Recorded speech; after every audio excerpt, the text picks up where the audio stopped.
কি বলছেন কি আপনি মিস্টার শিবা? ম্যাডাম, এই বিষয়টা সিএম এর কানে পৌঁছেছে।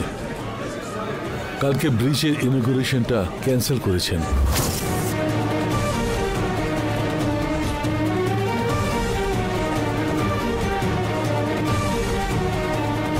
মিডিয়ার সামনে এটা বড় ইস্যু হবে ম্যাডাম। কিভাবে হলো এটা?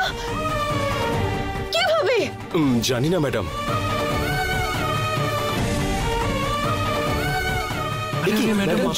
চলে যাচ্ছে। এবার কি হবে?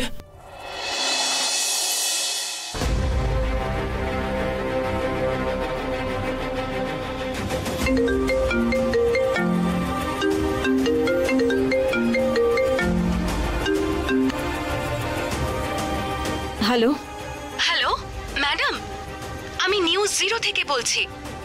আপনাদের কোম্পানি যে ব্রিজটা বানিয়েছে সেটা কিন্তু অনেক জায়গা থেকে ফেটে গেছে। আমি এখন ড্রাইভ করছি, পরে ফোন করছি।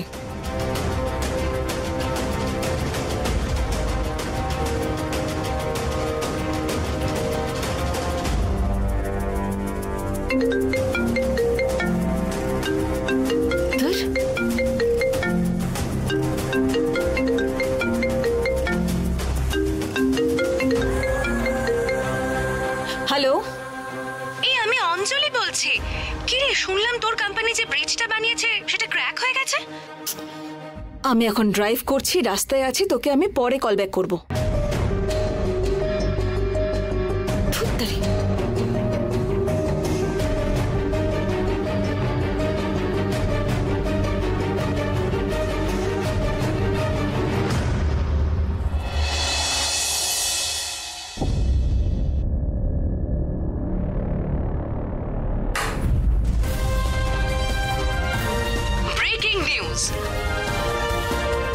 উমা কনস্ট্রাকশনস শুরু করেছে সাবস্ট্যান্ডার্ড কাজ। 200 কোটি খরচ করে যে ব্রিজ তৈরি করা হয়েছিল তা উদ্বোধনের আগেই ফেটে যাচ্ছে। ওই রাস্তা দিয়ে লোকেরা যাতায়াত করতে রীতিমতন ভয় পাচ্ছে। ব্রিজটি যে কোনো মুহূর্তে ভেঙে পড়ার সম্ভাবনা রয়েছে। উমা কনস্ট্রাকশনস এর ওপর অ্যাকশন নিতে বাধ্য হয়েছে পিডব্লিউডি। ব্রিজ কনস্ট্রাকশন নিয়ে কোনো রকম অভিজ্ঞতা না থাকা সত্ত্বেও এই টেন্ডার ওরা পায় কি করে সেই নিয়েই চলছে তদন্ত।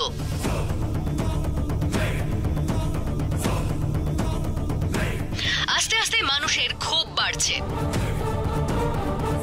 আগামীকাল মুখ্যমন্ত্রীর ব্রিজ উদ্বোধন করার কথা ছিল, কিন্তু তার আগেই ব্রিজ ফেটে গেছে।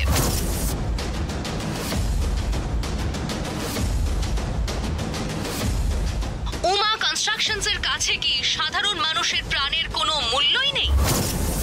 এই সম্পূর্ণ কাজটিতে কোথায় ভুল হয়েছে সেটা জানার জন্য তদন্ত কমিশন বসেছে, যার জন্য একজন বিচারককে অ্যাপয়েন্ট করাও হয়েছে।